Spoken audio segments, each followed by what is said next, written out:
Okay, well, it looks like we've got this thing on live. I am still trying to find the YouTube version to get that up for you, because it creates a YouTube video and you can have it live. And I did this earlier. I practiced this the other day, and now I can't find it. So if anybody can find the YouTube version, that would be great. Just unplug those headphones. There's a delay in the sound. If I can't find it in a sec, I will just crack on. I did put it up on the Facebook event page as well, so that should play somewhere. Actually, if I whiz down to there, I'll just see if I can grab it for you. I don't think it creates the video until you get there. Maybe this will do it now if I do it in a different browser. If I click on it, watch on YouTube, how about that? Okay, I'm going to grab that link and put it in the Facebook launch page. Sorry if you are actually watching.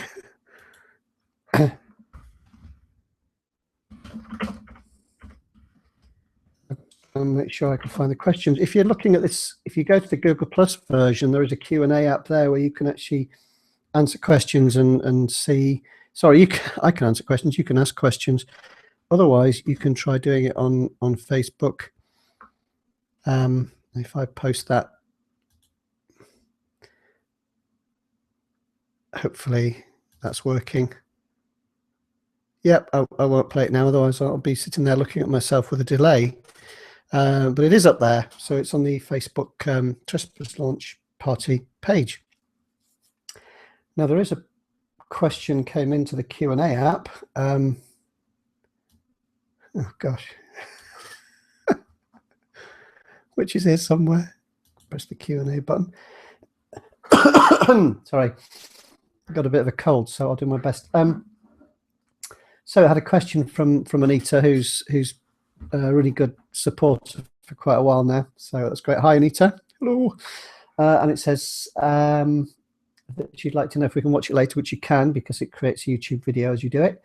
And planned release date for the next book. She really wants to know what happens after Trespass. Well, haven't actually got a date. I have tried to set dates, but one thing or another, I keep ending putting it back, and I don't want to cause disappointment to people. So I'm hoping soon. I'm give you an idea. I'm rewriting the draft. It's all been written, so I know what's going to happen. It does kind of tie things up a lot more than previous books, and it's a bit more thrillery actually. There's a lot more action in it. Working title is Outcast at the moment. I'm sure there are probably other books called Outcast, but I don't think that really matters. That's as near as I can come to it for a title, and I might change that, but that is the working title at the moment. I've got about 100 words, sorry, 100 pages, which it was 100 words. Got 100 pages left to finish the first rewrite, and then I'll go through, and how many revisions after that depends totally on what I think when I look at it. I do like to sort of revise things endlessly, and I think it pays off in the end. So you're being very patient, so thank you for waiting, Anita, and anybody else who wants to know what happens. Trespass doesn't, for those of you who haven't read it, I don't call it a cliffhanger when it ends. For me, that what happens to the boy at the end is a resolution of a sorts. Something drastic happens to him, and I don't know, it's a bit like one of those, if you watch some of those big, I used to watch ER, you know, those shows that have big seasons, and often something drastic would happen at the end of the season. So it's a bit like that. So something drastic happens and you think, oh my God, for a bit. But it's not designed to be a cheaty way out or a cliffhanger. It's just that something drastic happens. And that's the way life is sometimes. You know, sometimes you go out to, you know, buy some pint of milk or something, and get hit by a truck. Things happen like that sometimes. That's your resolution. That's the end of you, sort of thing. So ends in a certain kind of a way, and more is tied up. So hopefully it will be out this summer, and I don't anticipate it to take a long time once it gets into the editing process, and gets through to production. Once I've finished sort of polishing it all, it seems to be going pretty well so far. So hopefully. But yeah, it's quite a bit longer than the others as well. It's more than 100,000 words compared to Trespass being about 74, 75,000. So yeah. That is one question. I've remembered some of the questions that I've had on Facebook, and I can say I can mark this to say I've answered it, I believe. There you go. It's quite good, the Q&A app. If you do want to go over to the Google Plus version, you can ask questions there. But some questions that came in previously, which were interesting. I'll just forgive me for a minute while I scroll down these endless things. Right, Hannah Jones on Facebook asked, who do you envision as your main audience? That's actually a really good question, because when I began writing Trespass, I did have in mind for it to be a young adult book. And so I limited myself a little in terms of language used and stuff. I mean, I'm not particularly into having lots of swearing in books anyway. But I felt, as somebody who was a teacher for many years, that I kind of knew that target audience. But strangely, as it happens, I've kind of taken that label off, partly because I don't think it's terribly important to label books according to ages. I've done videos on this before about wool and think, is that a good book for teenagers? You know, does it matter? Isn't it just a good book? Teenagers read all sorts. When I was a teenager, I read all kinds of things. We didn't have these YA labels. It didn't exist. It's a marketing thing, I feel, really, that. So I think it doesn't matter very much. I think people like a good story, which is kind of everybody. It's made it harder for me in that it doesn't fit neatly into a genre. You can't say, okay, this is a sci-fi book. It has elements of time slip, I mean, time travel, to an extent, but it's not a sort of Doctor Who style story. It uses different timelines as a way of having an exciting adventure across time. I think that kind of thing's quite fun. Gives it an extra element. You could say it's got elements of historical fantasy in there, because the stuff that happens in the Neolithic period, about 3,500 BC, around that time, has an element of sort of mysticism about it because of their beliefs, which I've come up with a belief system for them, where they have the shades and so on to deal with thoughts of, afterlife, and talismans and things like this come into it. But it's not a sort of sword and sorcery type fantasy either. There's nothing wrong with any of these genres. They're all great genres, but I just seem to have written a story that doesn't fit neatly into any of them. What I was interested in was that good story, and strange, really, the people who like it seem to be adults, and they seem to be, from what I've known from people signing up for my newsletter and things, they seem to read quite widely. So I guess it's I wouldn't describe it as literary fiction, but it's not sort of churned out stuff. I take a lot of care with it.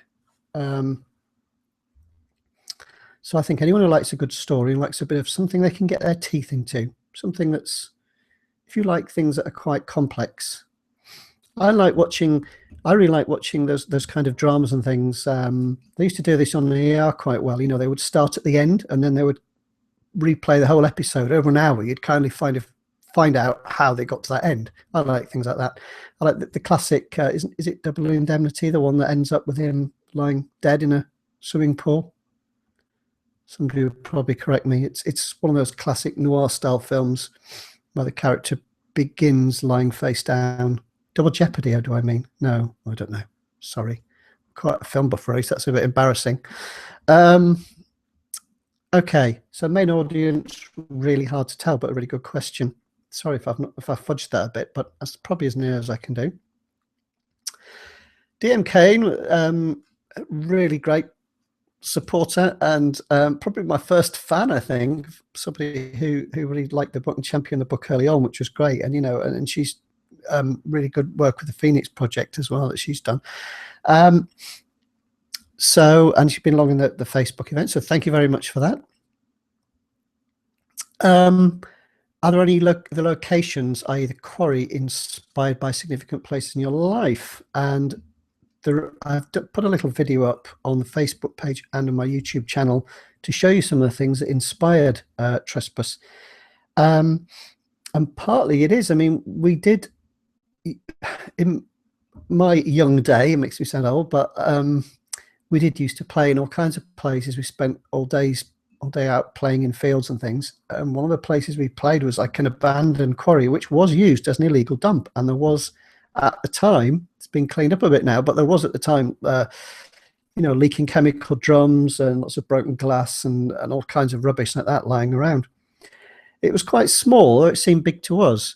The quarry in Trespass is quite a large concern, so it is slightly different, but I guess it helped to inspire it, that the place seemed kind of strange and mysterious. Forgive me clicking, I'm just trying to close down some things to I don't want my camera to start freezing up on me, which it gets trying to do that sometimes. Other things, I guess I am just generally quite interested in lots and lots of things. I kind of have an interest in history, I have an interest in current affairs, I have an interest in science and what's happening around the world.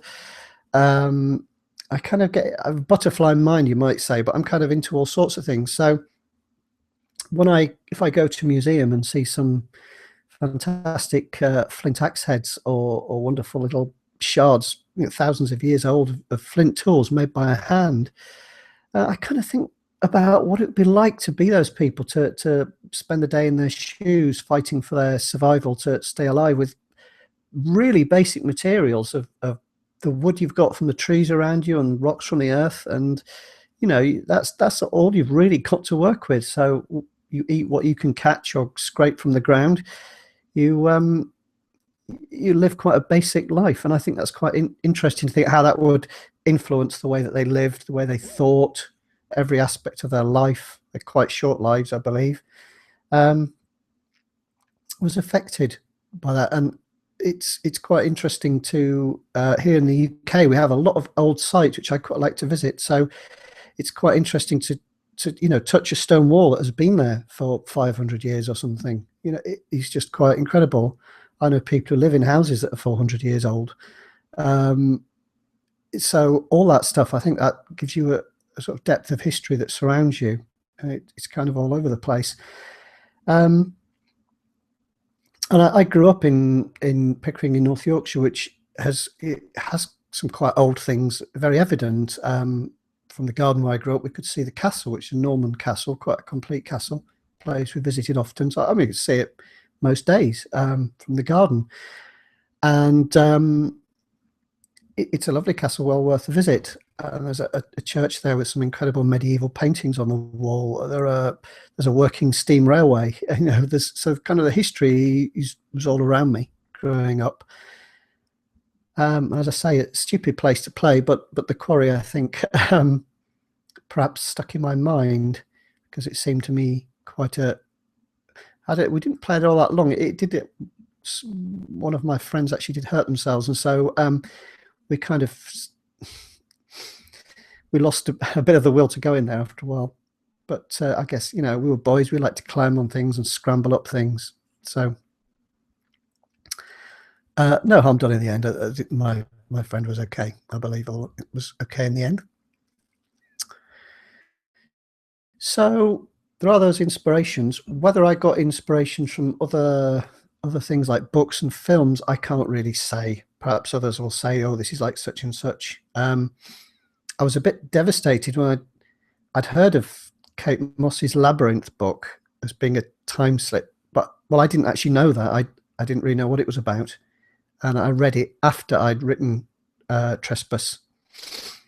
And I thought, oh gosh, I hope people don't say it's like this, because that kind of takes place at different times in history, but we don't really have anything in common.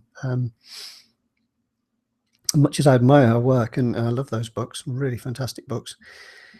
I read them all once I discovered them. I just whipped through all those 3 Labyrinth books. Fantastic stuff. Better move on a bit. I've got another question up here somewhere.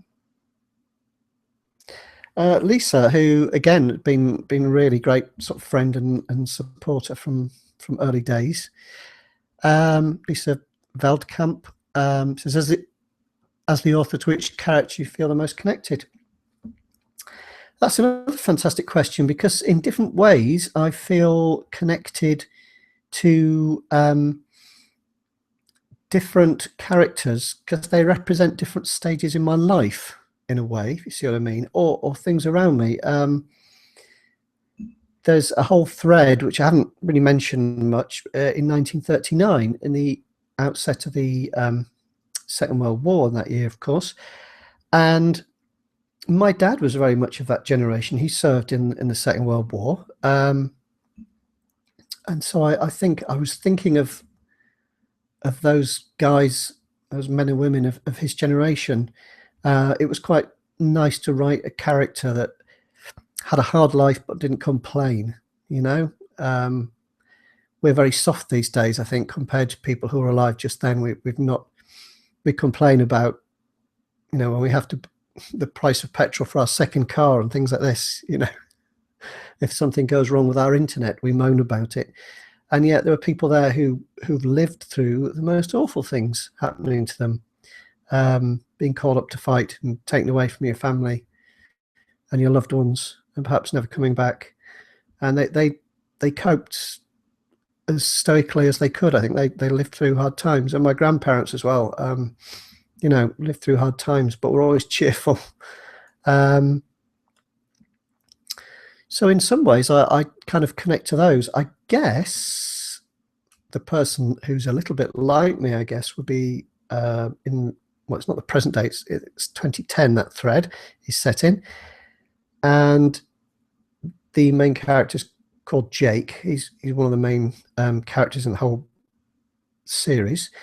And I kind of connect to his dad, I guess. You know, I'm a dad myself, so I guess there's probably something of me in that character. He appears a little bit more in Breaking Ground, the free novella you can get from all good online retailers. And yeah, I won't say too much more about him than that, but as the kind of father figure of a teenager, I can relate to him. He's not me, but I can relate to him.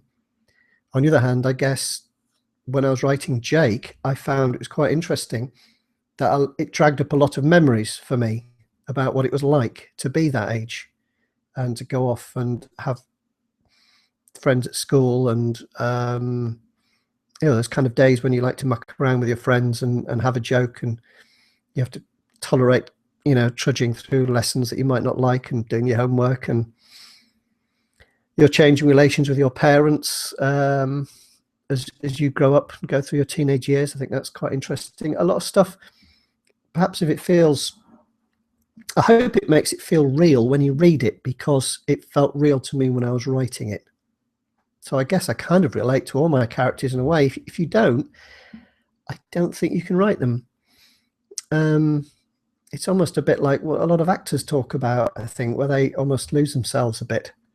You hear some actors say that they kind of almost forget their name and their birthday and where they live and things, because they're so absorbed in those characters. And I did kind of get into a similar kind of mode, I would say, when I was writing those characters.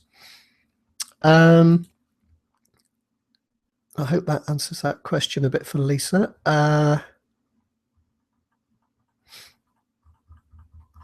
Just trying to jog up here and see if there's anybody got anything else.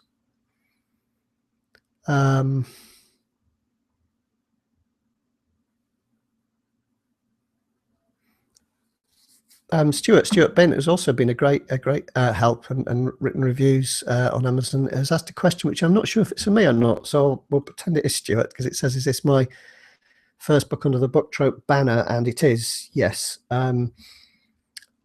So I originally self-published Trespass a while ago, and I thought when Book Trope came along as a new kid on the block in the publishing scene, shaking things up and doing things a different way, I thought it would be nice to do things I thought it would benefit from getting some new people on board. So we had a new team there. So I've got a really top-notch cover designed from Greg Simonson. So that I think really helps with the book, and it's all beautifully laid out now and presented. I've got a little unboxing video which I'm going to put up later, but got one here, and it's just really nicely. Let's see if it'll go on the camera. Okay, it's just really nicely sort of presented and everything.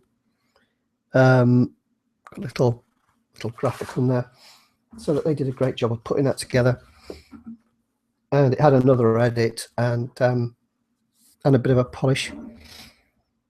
So there is another one in the works at the moment, another Book Trope book under the Forsaken imprint, which is a collection of sort of dark short stories, dark in tone. Not outright horror, I wouldn't say, as some of the things on the Forsaken imprint are, but dark. Sort of little twists in the tale. So quite fun little reads. And that is early stages there yet. So I am hoping that's all going to go through fairly smoothly and fairly quickly. Just trying to look at the time. I've been wobbling on for about half an hour. I allowed an hour for this. If I don't see any other questions, I could always do some readings or something for you, because then it would turn into a video. Or it might be better to do those separately. Just desperately looking to see if there's a question. It's hard to keep up with all the different notifications and things from happening on Facebook in the last half hour.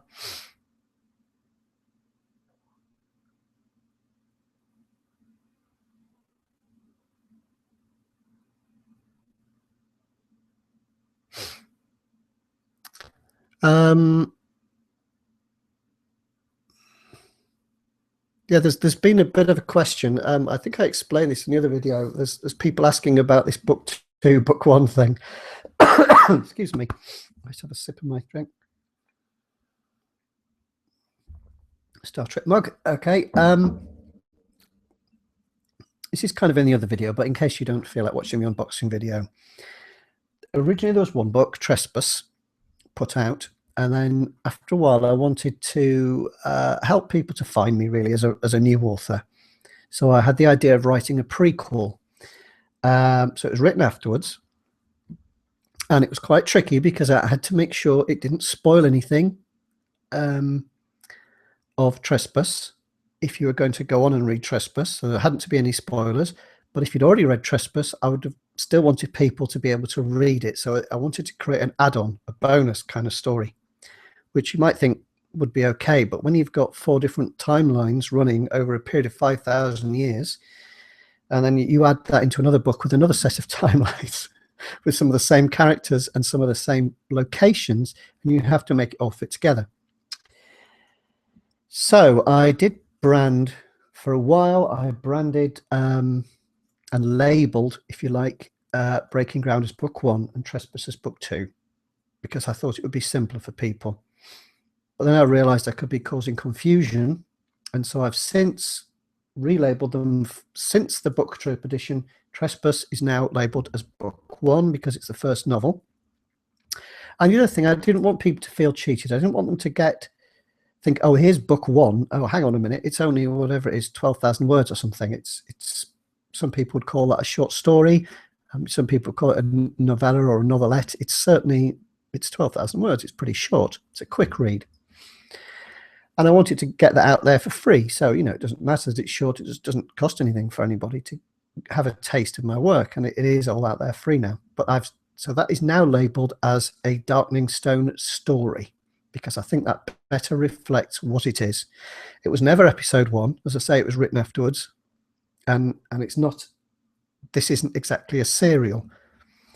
The novel I'm working on at the moment does follow Trespass, but to be honest, Breaking Ground can be read at any point because it's an extra, it's a bonus. It's almost like a DVD special feature. You can take it or leave it, but it's there. It's offered up. It's a good little book, and it's a fast read, and certainly people seem to enjoy it. So if you haven't read it yet, you know, very welcome to go and have a look. Reviews always welcome, and comments, of course.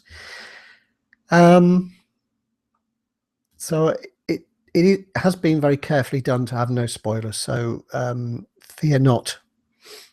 It doesn't spoil it. Tom Falwell here is saying, is Trespass 3 stories in one book? Again, the blurb kind of says 3 stories.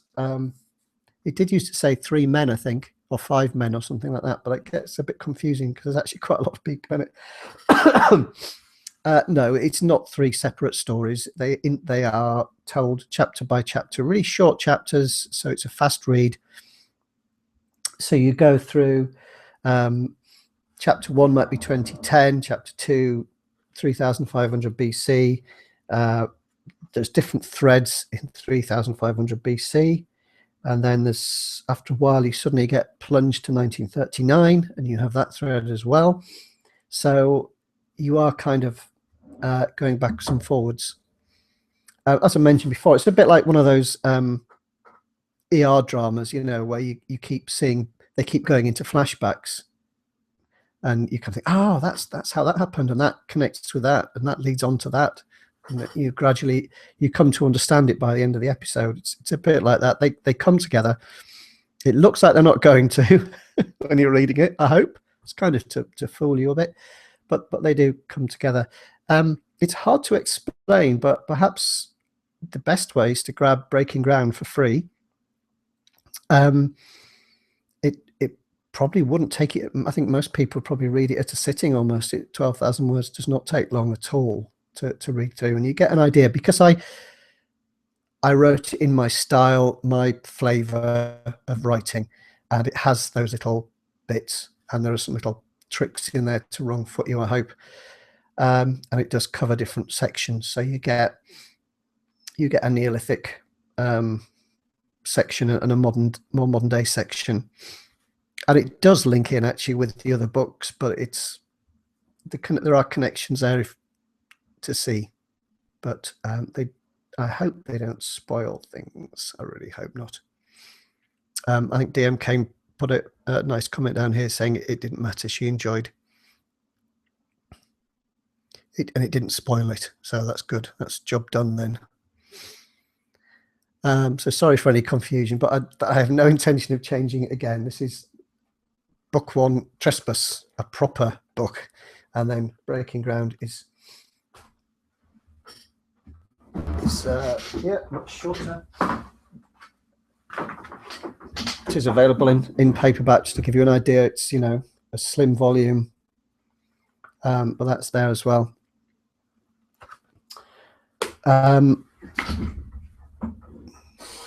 Okay, how are we doing for time? Right, just could do with a few more questions really from people. Otherwise, I could round it up.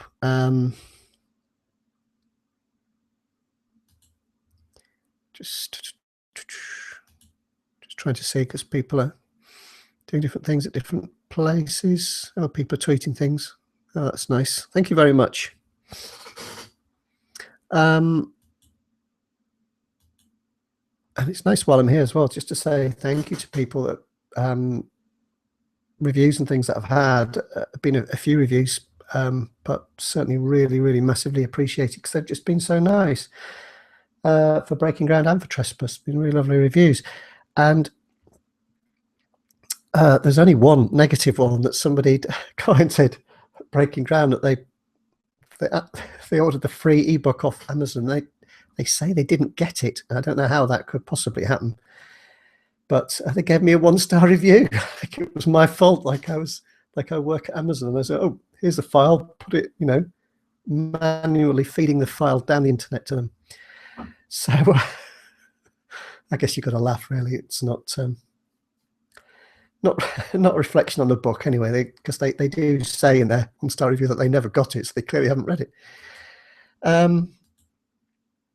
Just trying to see if I've got any other questions.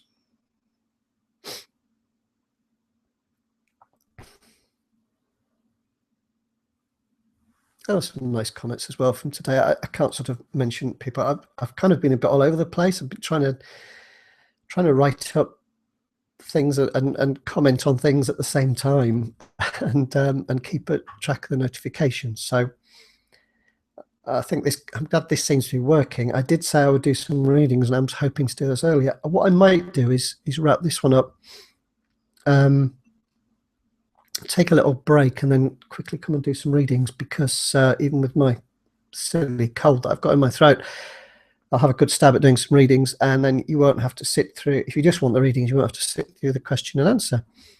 And perhaps if any questions come up in the meantime, I could do that again. It's a little bit fiddly to schedule these things. It's quite easy to set them going and have them come straight on, because the YouTube video doesn't start till you make it live, I think. Okay. Oh, thank you, Tom. Tom, I don't know, say Falwell or Falwell, says he's grabbed a copy of the book. So thank you very much. That's really great. It really does help that it's nice to have it free, and it goes up and down in charts. It does appear sometimes in the science fiction short reads, because people are picking it up, because it just gives me a bit of visibility, which is really nice, because people don't know my name particularly much. So hopefully that will change and people will like it. So all you guys coming along and watching and commenting, you are really, really helping, because it means I can I'll be able to try and spend more time writing. I'm not a full-time writer by any stretch, unfortunately. I have to grab every second when I can, whilst doing all sorts of other things, and holding down a job as well, and doing other stuff as well. So I'll just last quick check for any questions. I don't think there's any on the Q&A app thing on the Hangout.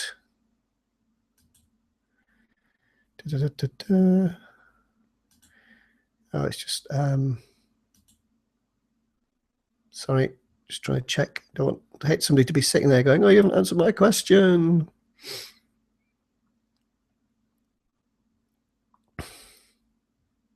I can't see anything.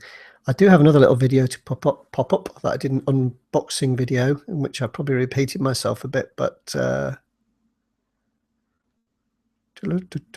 sorry, I can't see anything at the moment.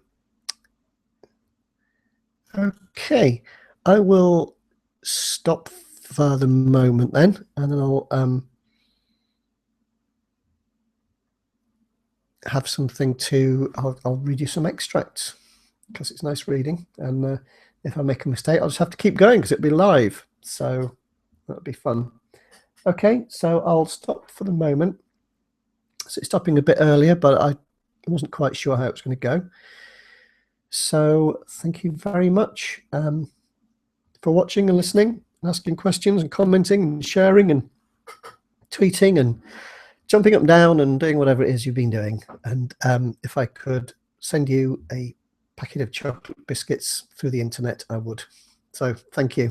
And that's it. Talk to you soon. Bye.